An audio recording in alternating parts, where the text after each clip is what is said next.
Shalom, and welcome to Episode 6 of the Great Tribulation, the most amazing prophecy.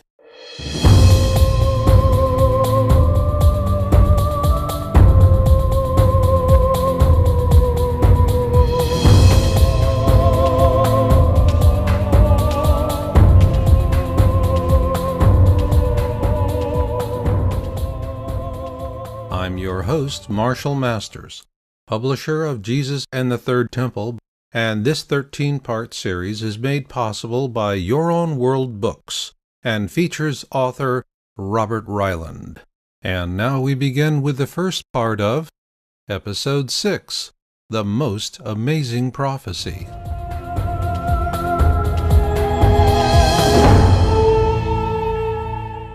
Well, Bob, in our last episode, Secrets Revealed, we ended on the three veils in the Second Temple, but there's still some more detail we need to cover. And so what I wanted to know is, were the veils replaced occasionally? Yes, they were replaced every 6 months. They were braided, of course, by 82 young damsels, as it says. They wouldn't want mature ladies with arthritic joints because they wanted this thing to be perfect, much as possible. And they were probably teenage girls. They used 74 cords of 22 threads each. And as I understand the veil, it was a hand-bread, but it had on it cherubims and stars, and I think maybe palm trees. They won't let people see an image of the veil. They're afraid someone will make a replica of it. I am honored by having Barbara and our names engraved in a brass plaque as members of the Temple Society. They won't even give little old me a picture of the veil. I've tried everywhere I know. They don't want anybody copying it. It's just sacred. Now, why is that? Because it hangs in front of the entrance to the temple. Inside the temple is even more sacred.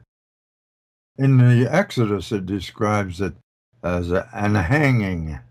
There's a Greek word for the veil that says something that spreads out and hangs down. Okay.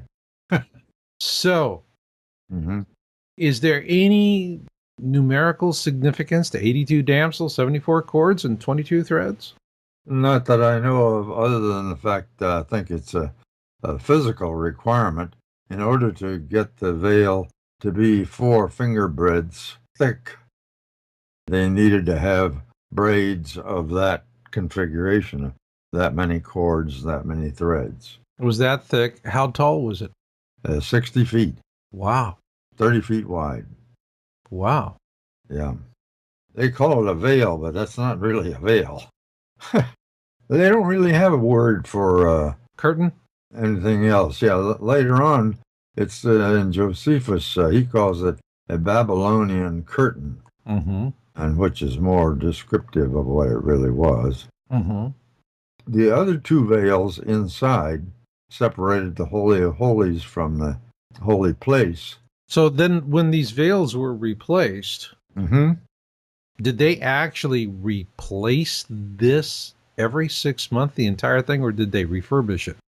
They replaced it every 6 months. My gosh, that must have been immensely expensive. In between times, they did wash it because it was exposed to the weather and dust and so forth. There were some ceremonies where they threw blood on, It took 300 priests to immerse it and lift it. Oh. Well, imagine, they must have been bruisers, the guys that did that even. Oh, man. I can just imagine it. Next question I have about the veils is, who were allowed to see the veils? The temple court, the court of women, was restricted to women and children who are not permitted to go up the 13 steps up to the court of the Israelites to make the offering. Mm. Only Jewish men were allowed to go up there. And if they were lepers, those men were not allowed to go through the gate. There were priests there to accept their sacrifice for them. Now, the only way you could see the veil would be from inside the gate. Mm-hmm. Standing down in the court of women, they wouldn't be able to see it at all. Mm. Maybe on feast days they could see part of it. But there was one place. Well, hold on a second. Let me ask you something, because I mean, you already told me we had 82 damsels. Yeah. That they're making this every 6 months. Yeah. But women in the public were not allowed to actually see it up close? Oh, not up close, no. The only place you could see the veil in its entirety was from the Mifkat altar up on the Mount of Olives. Mm-hmm. The priest was supposed to sprinkle the blood.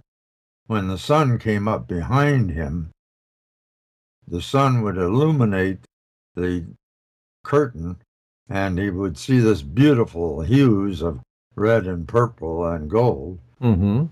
It was quite a sight, and he had to be able to see that. If a cloud came across the sun, everything's off. But because of that, the restriction, the Jews were proud of their veil, and so when each time they got a new veil, they would spread it out on the colonnades roofs. The colonnades were those little walkways around the edge of the courts, Mm-hmm. and they would put the veil on there, and then people could stand up on the Mount of Olives, and they wouldn't have to stand where the priest was at the Mifkat altar at all. They could, lots of people could see it, even Gentiles already, and that's the only way they could see it. Okay. They were very proud of it Oh. because it was a beautiful piece of work. So they would put it on exhibit for how long? I don't know how long, and probably depended on the weather and things like that. That's interesting. Closing question on this with the veil is going back to the 82 damsels. Tell me about the process by which these gals were selected. I mean, yeah, they didn't have the age issue with arthritis in the hands, but was that the sole requirement, or did these girls have to have some sort of special lineage, attributes, schooling, something? I haven't seen anything on that, but just logic tells us that they had to be nimble of fingers and probably perform before a board of people to show that they, in fact, could braid and knit this veil at a speed that would be compatible with their goal. One thing I wanted to say here about there was only one spot on the Mount of Olives, the Mifkat altar, from where you could see the veil. Mm-hmm. And that was on days when the Nicanor's gate was open. Mm-hmm. And in Talmud it says, when the priest sprinkles the blood, he must carefully direct his gaze.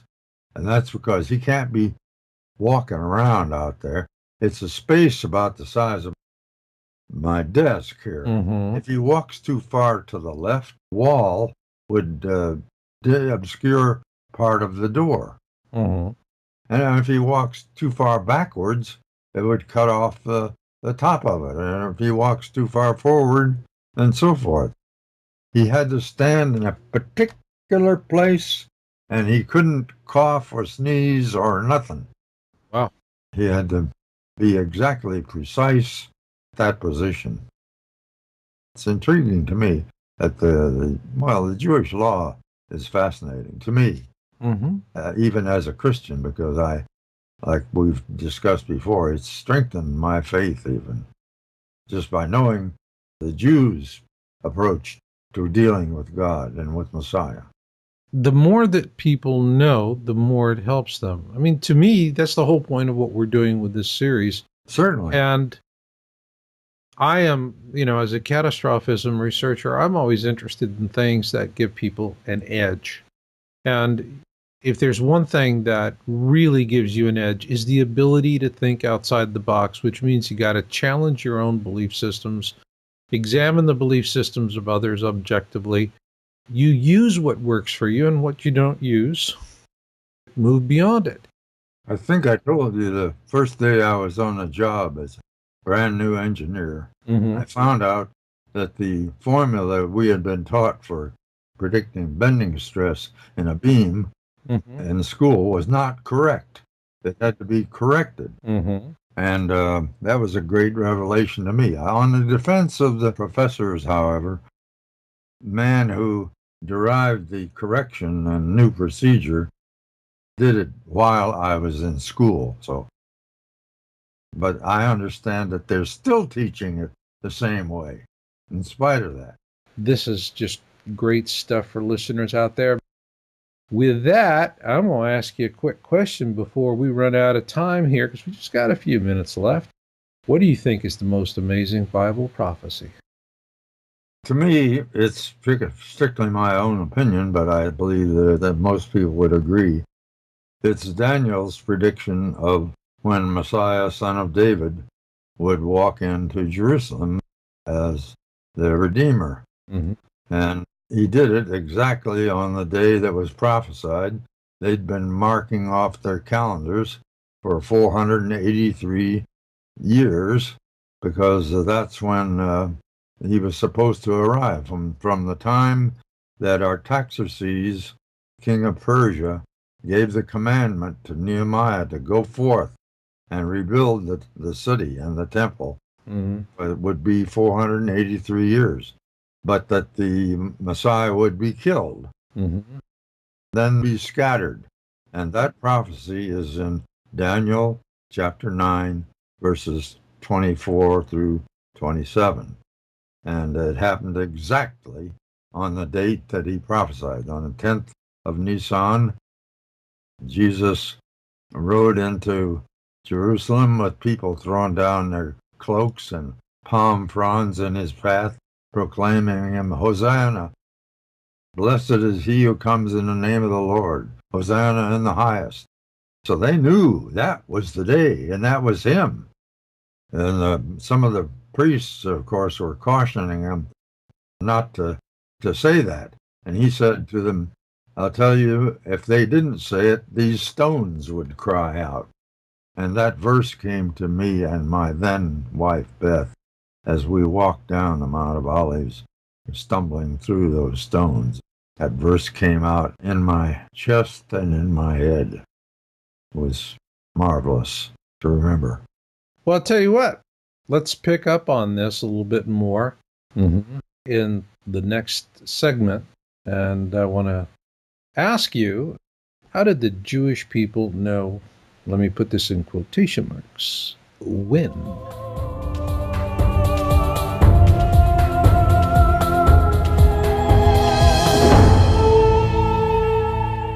To learn more about Jesus and the Third Temple by Robert Reiland, please visit JesusandTheThirdTemple.com.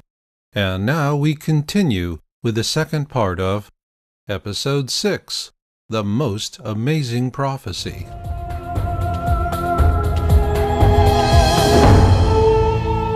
right, Bob. There's the question. How did the Jewish people know, in quotation marks, when? Because not all of them knew. And how could people outside of Jerusalem even hope to know? Well, they should have known, because we have pointed out that those who read and studied the Tanakh should have been marking off the years on their calendars. So, who is knowing what and when? Well, Artaxerxes was king at a specific time, and he gave this commission to Nehemiah in writing. It said that anybody who interfered with him in his mission was going to have to deal with Artaxerxes himself. And he made it plain that he was really behind it. But counting off the years to that time was just a matter of their Jewish calendar. Now, when we get to technical Harrys of this age, who want to go back and check that and see if was that really 483 years or blah blah. It gets very technical All right. because of a couple of factors. First factor is, I might say, that our Gregorian calendar, Jesus was born in 4 BC. Mm-hmm. So there's a correction that has to be made. So how did you come up with this 4 BC figure? I didn't come up with it. Scholars have determined that from other events that they've put together, and they have found that Pope Gregory's calendar has that error. It begins, what year 1 would be when they marked it down, but actually it should have been 4 years earlier than that. Okay. They didn't have the information that we have now, and communication wasn't as good. We're smarter now. All right. They did pretty well. But has this new understanding of the actual birth date of Jesus, is this common knowledge? Is it being taught to Christians? It's well documented. Is it being taught? No, I don't think so. Why? They probably don't think it's important. You hold on a second. You ask any kid about their birthday, and immediately they're thinking about chocolate cake. How could you say this is being 4 years off on the birth date is not important? 99% of the people that you would talk to wouldn't even know what you're talking about if you said the Gregorian calendar that was generated by Pope Gregory the 13th.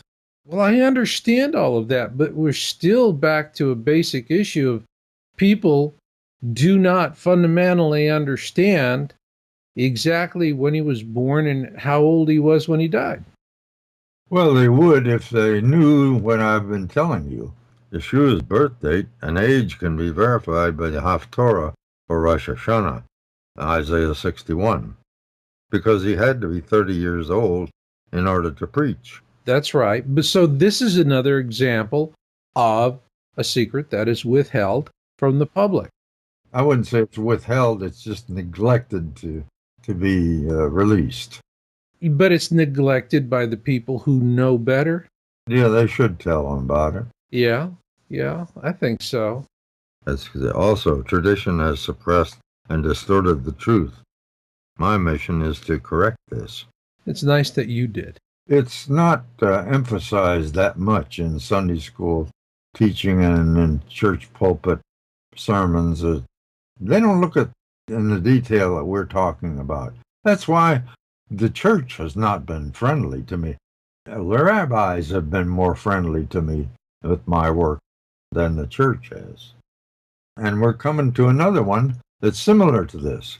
There was a Rabbi Hillel II in the 4th century who revised the Jewish calendar, oy vey. And he either didn't leave very good tracks about how he had changed it and why, or else the details have been lost since that time. And so even the Jewish calendar is subject to some error. Right. In fact, it's worse off than the Gregorian calendar in the fact that we don't know how much it's off. It may be only a year, it may be only a few months, it may be 10 years, we don't know. But Asher Kaufman agreed with my emphasis on that when he reviewed my book, and he said that was very important to remember. Okay. The question that keeps going through my mind, I mean, because we talked about Watergate, right? And so now it's like, what did you know and when did you know it? Mm-hmm. And on this thing where you're talking about the most amazing Bible prophecy, that gets to the point of who knew what and who knew it when. So could you answer that in terms of this prophecy and who exactly knew it and in what position were they to do anything about it? The people knew of this prophecy. They read the Tanakh. Mm-hmm. And the priests knew of this prophecy also. Well, the people that could read the Tanakh. The people that had access to it. Anybody would have occasion to know about this prophecy. Right. There's another interesting thing here. In answer to the technical Harrys, Mm-hmm. there was a brilliant British scholar, Sir Robert Anderson. Mm-hmm. He lived in the 19th century, born 1841, died 1918, but in 1894, he published one of several books, and the one book that I'm referring to here is The Coming Prince. And he went in there and calculated back to the time of our Artaxerxes, and in very detailed fashion, almost like I would expect Asher Kaufman to do. He very carefully analyzed it for people to see how they arrived at that date, that it was in fact 483 years on the 10th of Nisan in the year AD 30. Mm-hmm. It's a wonderful book. It's in the, what I have is about the 8th printing of the 5th edition, 1894. Also, there was a fellow named Hillel the Elder, not to be confused with Hillel II. Mm-hmm. And he commissioned Rabbi Uziel to write something like the Living Bible that we have, something in the people's plain language, and leave out all the really theological highbrow stuff. And it was called the Targum. Mm-hmm. So he did. And oh my gosh, he wrote it and told it like it really was. Mm-hmm. The rabbis were upset. Oh boy, because he told them these prophecies and when they were going to be fulfilled and what they meant and so on. And he was severely criticized. It was the end of his career. They banished him. He did a good work. Okay, doke, Bob. Yes. I want to throw a monkey wrench at you. Because one of the things I see time and time again is that historical information is, frankly, just perverted because it suits the needs of the church. So here's the question. Since we already have the birth of Jesus is skewed, nobody knows exactly when he was born, not because somebody couldn't figure out how to write the Bible, but because some mathematicians figured out a flaw in the Julian calendar. And so he was born 4 years earlier, and consequently people don't know his real age at the time of his death. Another one, to me, is Palm Sunday. All right? I'm going to ask you, did Jesus walk to Bethany on Saturday? He was with Zacchaeus and the disciples at Jericho, which is about 15 miles east of Jerusalem. Mm-hmm. And so it says in the gospel, they traveled to Bethany, and the next day he rode into Jerusalem. Well, if he had arrived there on a Saturday, the next day would have been Sunday. And so that's why everybody says it's Palm Sunday. They're forgetting the Jewish law. You cannot walk 15 miles. You can't even walk 3/4 of a mile on Saturday if you're Jewish and obeying the law.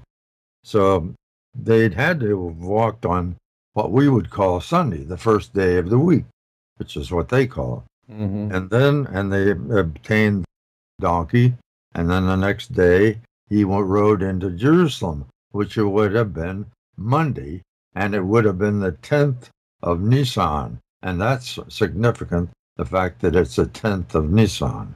So, in other words, what is called Palm Sunday today is in fact Palm Monday. Should be, yes. Should be. It's like the scapegoat. Yeah. Okay, you got me on that one. We've always done it that way, you know. We've always done it that way. Good. Well, in the next segment, we'll get into it with a new question. Were miracles still present after the crucifixion? You up for that? Right.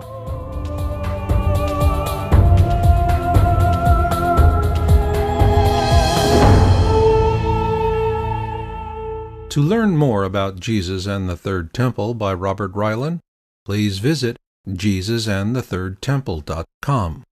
And now we continue with the third and final part of Episode 6, The Most Amazing Prophecy.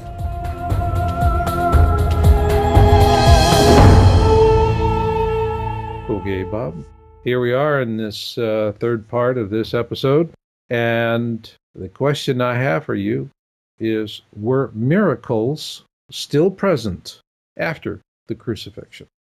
We talked about Simeon the Righteous and miracles that occurred during his tenure and occasionally afterwards. And when they did occur, they were looked upon as a good omen. Mm-hmm. And all through the Talmud, repeatedly, you see this lamenting tone that comes out in the print even. And they'll say that 40 years before the temple was destroyed, the lot piece never came up in the right hand. And 40 years before the temple was destroyed, the crimson strap never turned white.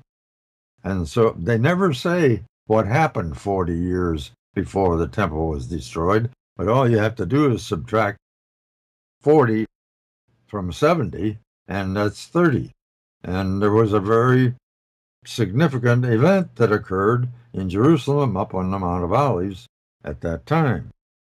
And they say the two logs for the altar never lasted for burning 40 years before the temple was destroyed. Mm-hmm.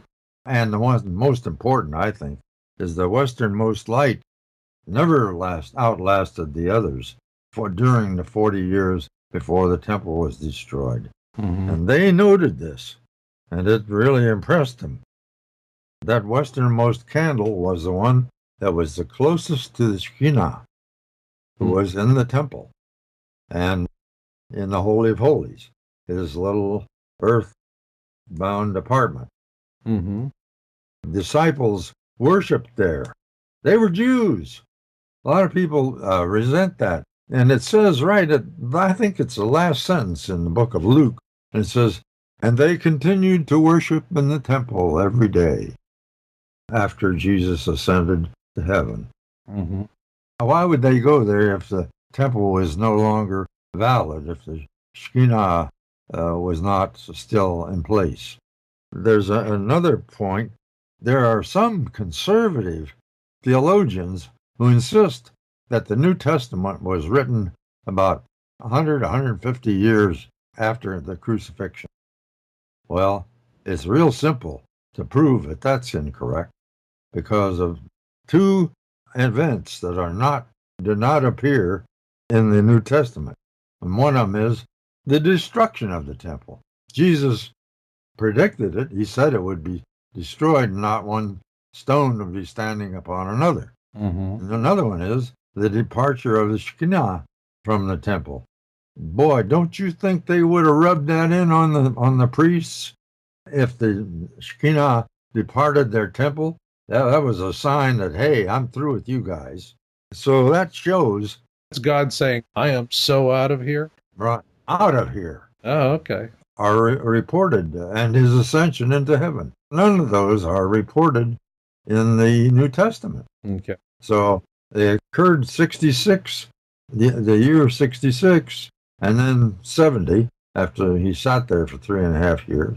Mm-hmm. And so we know that Paul was executed about 63, and James was martyred in 62. Those aren't reported in the Bible. All right. Paul says he is going to be, but nothing about James. So give me a wrap on it. Give me the so what bottom line. Bottom line is that the New Testament was written in the first century while it was happening, or shortly after. In the case of some of the books of Paul, the epistles, Mm-hmm.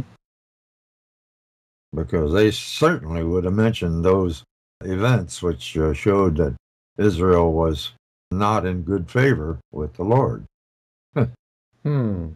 and then they were scattered shortly afterward. The smart Jews and Christians got out of Dodge when they executed James. Right. He was so righteous. They said he was the second most righteous man who ever lived, and they called him the man with camel knees.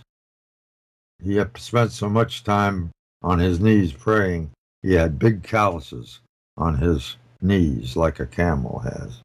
Hmm. He was thrown off of the pinnacle of the temple, the southeast corner, which is about 350-foot fall, and he was still alive when he got down at the bottom. Josephus tells about this. And so they stoned him, and he was still alive. And a fuller, what we call a weaver, came by, and as a part of his equipment, he had a large beam, probably about the size of a 2x4, and he put poor James out of his misery. And a Greek Christian family put him in their tomb, which is right nearby, and you can see it today, the tomb of Hezir, a Greek family. Okay. And so that all that argument about James' ossuary and so forth can't be settled by that, because there's nothing in that tomb right now. Looters, they take everything they see. All right. Here's a different bottom line. What I hear you saying is that there were none of Simeon's miracles during the final 40 years, from the crucifixion to the time the Second Temple was destroyed, right? Yes. How was this perceived by the Jewish people as a whole at that time? Some of the priests were among the first converts to Christianity, because they saw this. They were in and around the temple grounds, and they were aware that none of these things had occurred, and they put it all together and said, uh-oh, I think we made a mistake. And they started looking back probably to the Tanakh, and said, sure enough, he arrived on the 10th of Nisan in 38. That was 483 years, just like Daniel had told us. And so where were we? My God, we missed it. And so a lot of them were among the first people converted to Christianity. Okay. But at that time, Christianity had no resemblance to what it is today. Oh, no. At that time, Christianity was a sect of Judaism. Exactly. Jews were the first Christians. Right. Today, if you ask an Orthodox Jew to define Reform Judaism, they'll just say it's Unitarian with the Torah. In other words, they're a fringe element group. So take me back to these early first Jews. One argument they had that is described in the New Testament was whether Gentiles who are converted to believe in Yeshua, whether they were held to law, that they have to be circumcised. And Paul convinced them, after much discussion with Peter and with James, he finally convinced them that no, Gentiles are not held to the law. Only Jews are held to the law, but they can be unified in worshiping Yeshua as their Savior, as the Son of God. That was a big controversy that they had for a while. But Paul was finally able to convince them, convince James, who was the bishop, if you will, of this sect whom we referred to. That answers your question.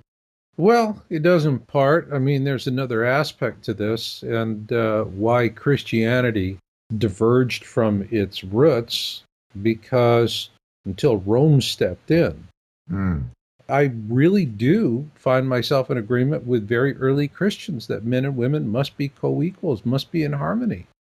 How did we lose the harmony, Bob? Women and men are different. Well, I've noticed. And God knows that, and that's why he put into the law that women were not to be preaching, they were to be keeping the home and taking care of the children. He wanted the men to man up and take over that particular element. But I understand early Christians, they violated the law Mm. because you said, according to the Bible, women couldn't lead the services, but in early Christian families, that's exactly what the women did. Paul's epistles are very clear about the fact that women are not even supposed to be deacons or any kind of preaching or teaching in the church. Sunday school hadn't been invented yet, or he may have said something about that. I don't know. But women are more tending to go emotional than men are. Men are more like, hey, the X is here and then Y is there. There's where we go. And God knows that. He knows that they are different, and that's why he put that in the law. But men are much more violent than women. Pardon me? Men are much more violent than women. What do you see? Armies of 10,000 women marching out and raising and slaughtering and destroying entire countries? That's another area. Well, no, I think it's relevant to this because I really do see where Christianity shortchanges women. The Christianity of today. That's just my opinion. Even in the temple courts, women were forbidden to even to ascend the 13 steps to Nicanor's gate. There is no scriptural evidence of women teaching in Christian worship. And through history, some women have been pretty good soldiers. Yeah. One thing I wanted to say was that I believe if more Christians would stop and think that the first Christians were Jews, it might diminish some of the anti-Semitism that we live with today. I sure would love that. People in church don't realize that. You don't hear it from the pulpit. At least I can't ever recall any minister pointing that out. It's always denial of the history, but that's an old story. And frankly, I think if Christianity had not taken a left turn with the Council of Nicaea, it would have been different today. Well, I'm glad you mentioned the Council of Nicaea. That's where the Church of the East departed from the Roman Church. The Church of the East is what generated the Peshitta, which I have and I've talked to you about as the Lamsa Bible. George Lamsa translated the Peshitta from the original Aramaic Right. into English for our use. And the Church of the East exists today. Mm-hmm. They're in countries where you would not imagine, like Iraq, Afghanistan, even Nepal and China, Mm-hmm. east of the Caucasus. Mm-hmm. Probably comprise less than 1 million people. But they have, despite the fact they have 5 bitterly opposed factions, just like we do, they have one scripture, and it has never been changed in 2,000 years. We can't make that claim. Well, we can't. But that gives me an idea for a question. Okay. Because we have just a few minutes left in this segment, and I'm just dying to ask this one question. Because we talked about Indiana Jones and how the Ark of the Covenant, they got that all wrong in the movie and all that. But I forgot to ask you a question back then. Oh. Is there a real, and I say in quotes, Indiana Jones? Did you come across somebody that kind of fit that role? Yes, there was. Unfortunately, the late Vendell Jones was the person who inspired that character. George Lucas and Harrison Ford came across his work. He was a Baptist minister and archaeologist from Arlington, Texas, and he put out the word that he was looking for the Ark of the Covenant because he was scurrying around the Mideast and doing a lot of writing and researching and put out papers and so forth. And he wanted people to think he was looking for the Ark of the Covenant, but he was really searching for the ashes of the red heifer, because he had found over in Jordan in a museum copper scroll that gave the directions, just like a treasure hunt. Mm-hmm. It gave the directions of where the cave was, where the ashes were hidden. Mm-hmm. And he photographed that, and he was married to an Israeli wife who knew ancient Hebrew, Mm-hmm. and she translated it for him.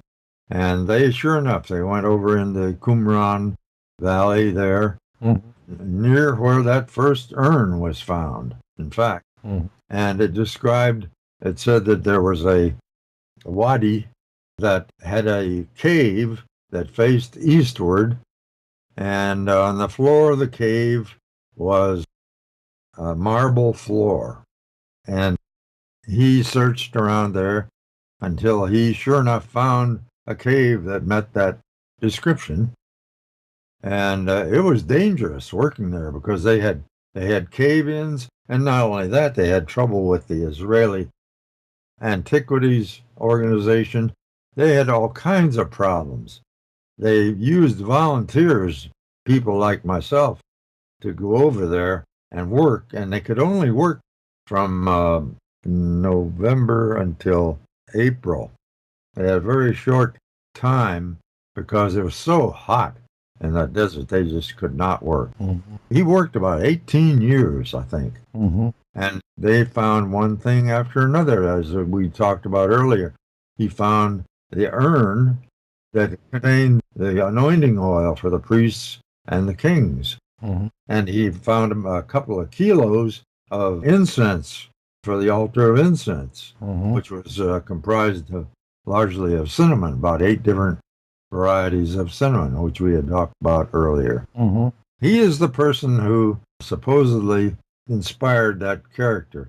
However, a few years ago, he passed away from pancreatic cancer. He suffered for a number of years. He continued working even while he was really deathly ill. Nobody could understand how he could keep going. You know what? Doing the research when you're sick helps you get through it. You get strength from... Yeah.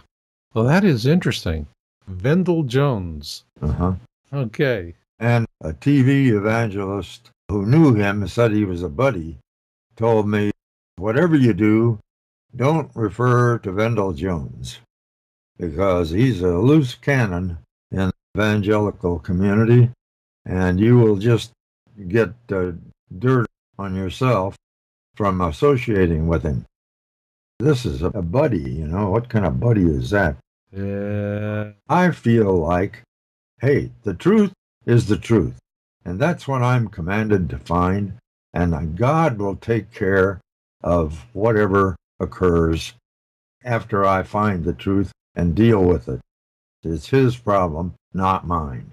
So I associate with Vendel's discoveries, and biblical archaeology never mentioned one thing that he found. Mm. And he took them before the rabbinical authorities, and they checked them out. And they're the real thing.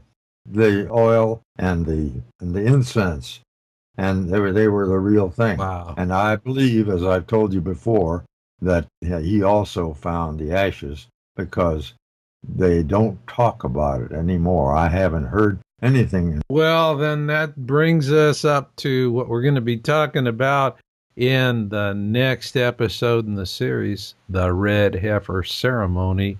And I think we're going to have some fun with that. Roger that.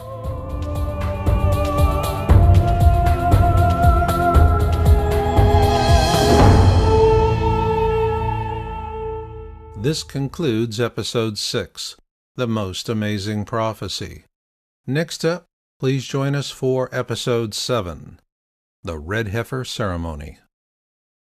To learn more about Jesus and the Third Temple by Robert Reiland, please visit JesusandTheThirdTemple.com.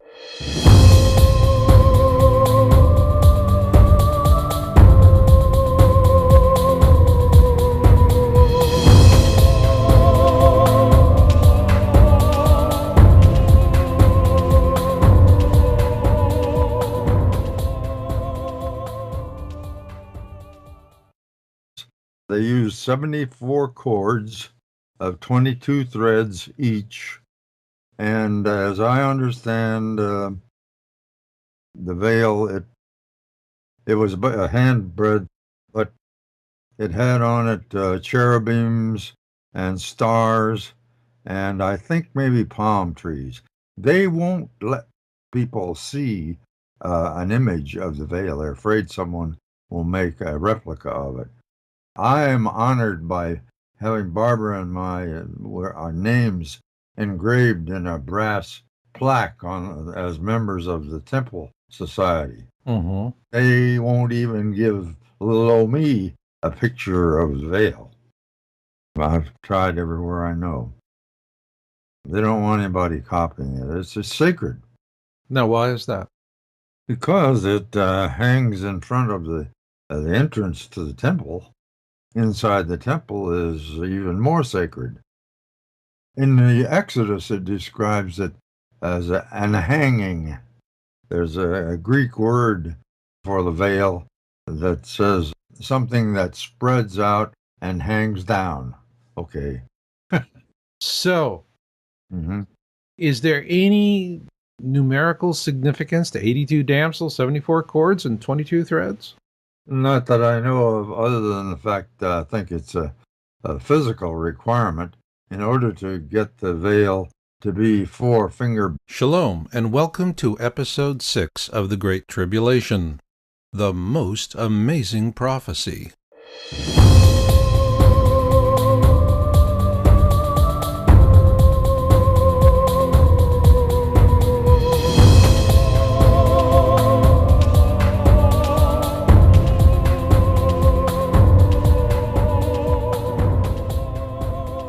I'm your host, Marshall Masters, publisher of Jesus and the Third Temple, and this 13-part series is made possible by Your Own World Books and features author Robert Reiland. And now we begin with the first part of Episode 6, The Most Amazing Prophecy.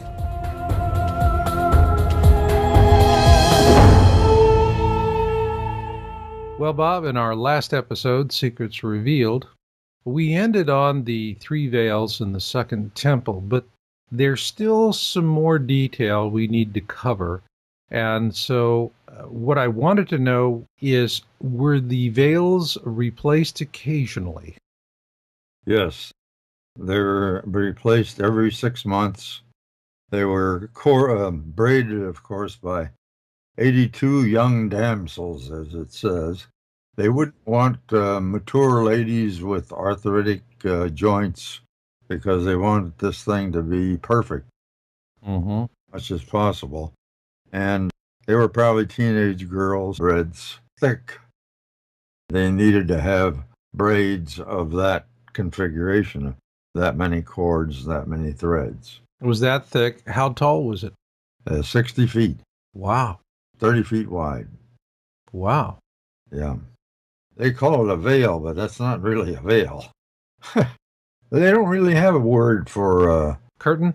Anything else. Yeah, later on, it's in Josephus, he calls it a Babylonian curtain, and which is more descriptive of what it really was. The other 2 veils inside separated the Holy of Holies from the holy place.